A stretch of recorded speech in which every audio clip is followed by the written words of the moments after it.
Assalamu alaikum. Dear students, today we are going to take Unit 3.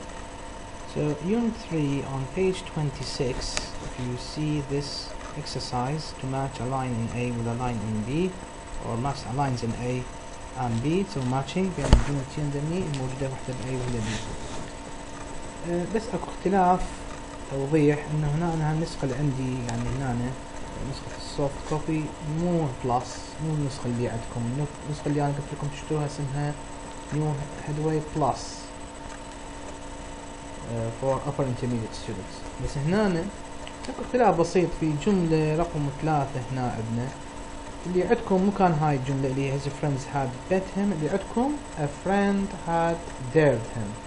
a friend had dared him. dared him يعني معناه خلاه يسوي شيء معين بجرأة، يعني خلاه يطلع الجرأة ما تكون جريء. Now let's start the matching. He was wearing، يعني نقول wearing معناه يرتدي، فأكيد فالشيء يخص ملابس. فأنت قبل لا تسوي matching أنا أفهم أقرأ الجمل، كل الجمل أقرأها في A، أقرأ كل الجمل في B. ديك الساعة يلا أسوي عملية matching، مو يعني رأسا he was wearing خلي هاي الجملة هي مو حزورة وإنما تتهمها وهي ترى بسيطة مصعبة. So now he was wearing كان يرتدي ordinary clothes. ordinary clothes يعني ملابس اعتيادية. Next one he had been talking.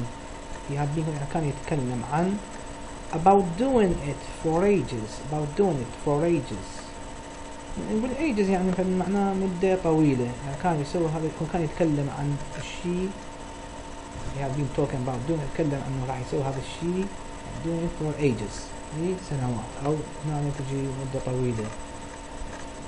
his friends قلت لك هاي تغيرت صارت a friend had dared him، وهنا اللي عندك ثاني وحدة هم متغيرة عندك أنت في النسخة الجديدة to do it، مكان هاي to do it. يصير الماتشنج his friends هنا عندي أنا مو هي، a friend had dared him to do it. next she was climbing. climbing يعني تسلق.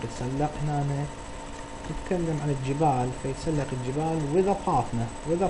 مع صديقة أو زميلة أو شريك.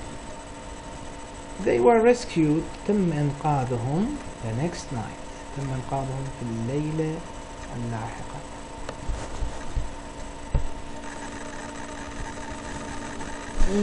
now let's go to page 29.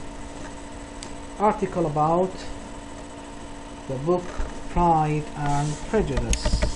Pride and Prejudice. هاي القصة شوف هنا هاي وكاتب فرونت، وهي كتاب عن قصة معينة أو حياة، يعني تتكلم عن حياة أيام زمان. فهاي الكاتبة المشهورة اللي اسمها جين أوستن.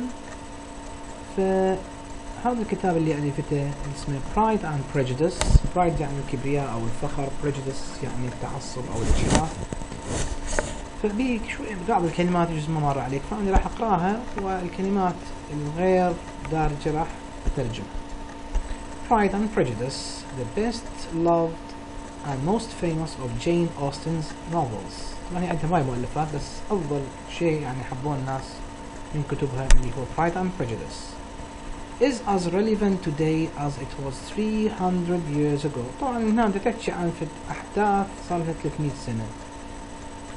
Austen humorously يعني بصورة فكاهية captures the world يعني تأخذ الصورة عن العالم of class conscious يعني الطبقة الواعية من المجتمع، الطبقة اللي عندها إدراك ووعي تحكي عنهم.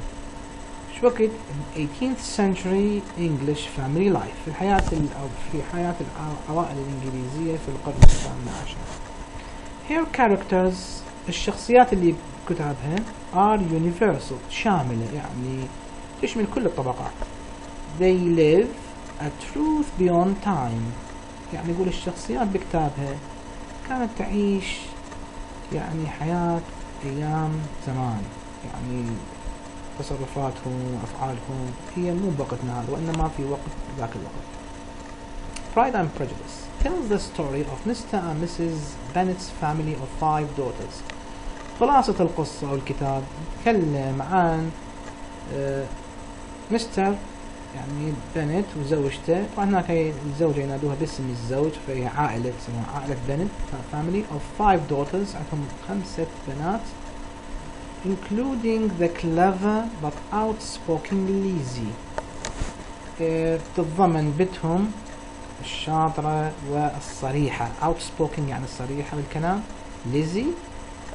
the serene يعني هادئة، بنت هادئة، and beautiful جين، وكذلك تتكلم عن الهادئة والجميلة جين، and the foolish youngest sister ليديا، والبنت الصغيرة اللي اسمها ليديا شوية عندها حماقة.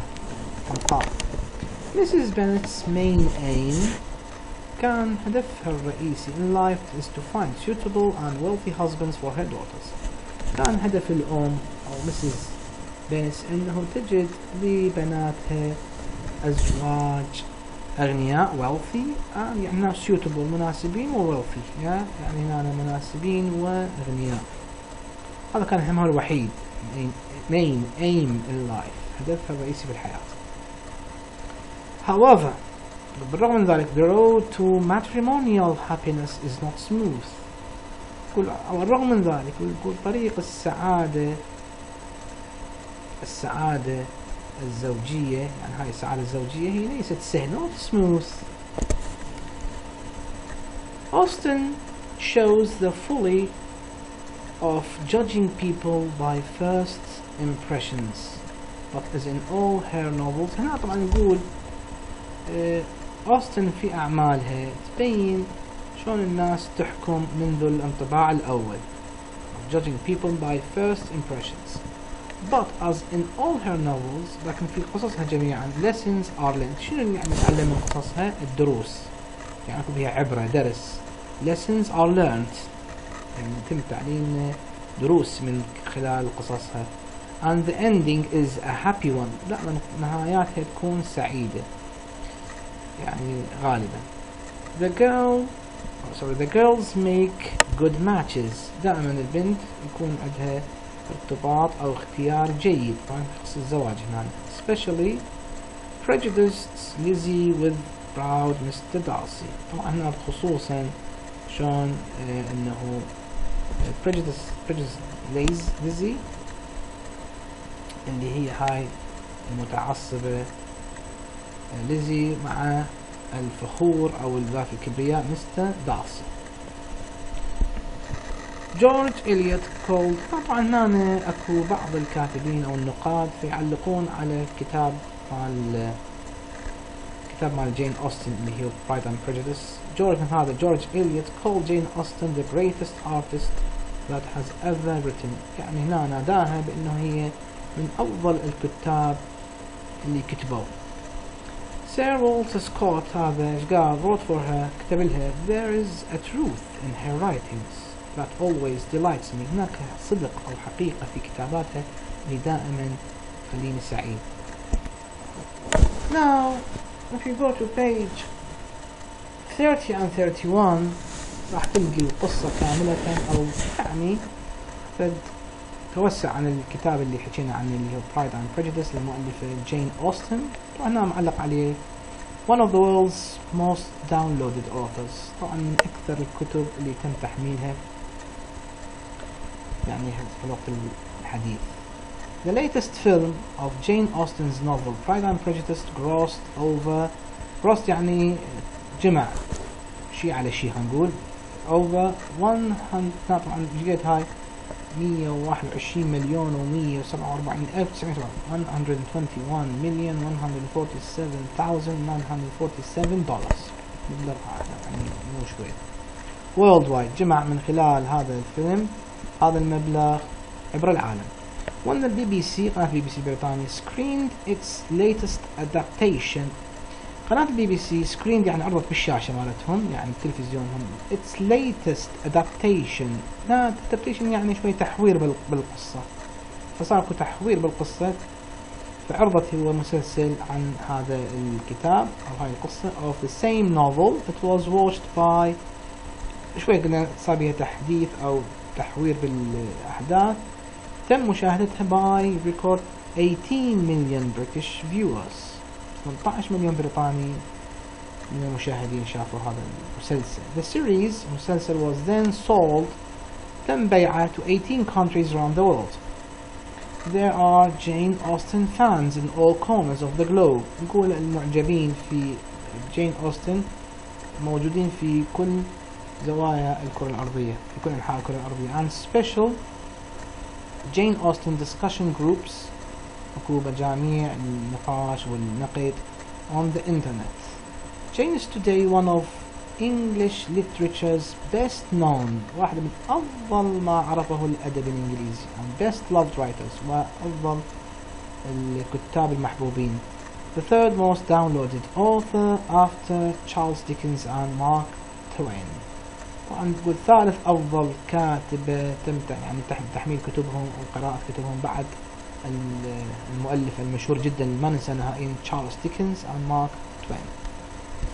Now let's continue.